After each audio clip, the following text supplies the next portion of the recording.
రెమ్మల్లో మొగ్గ నే పూయను పొమ్మంటే గాలి తాకంగా పూచెనులే. అయితే గాలి గెలిచిందనన లేక పువ్వే ఓడిందనన?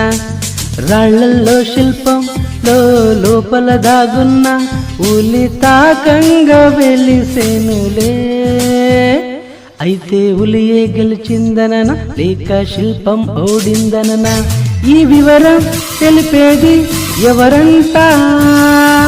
వ్యవహారం తీర్చేది ఎవరంట? కళ్ళల్లో కదిలేటి కలలంట, ఊహల్లో ఊగేటి ఊసంట.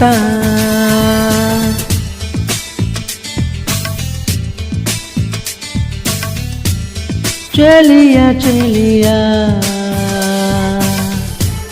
చిరుకు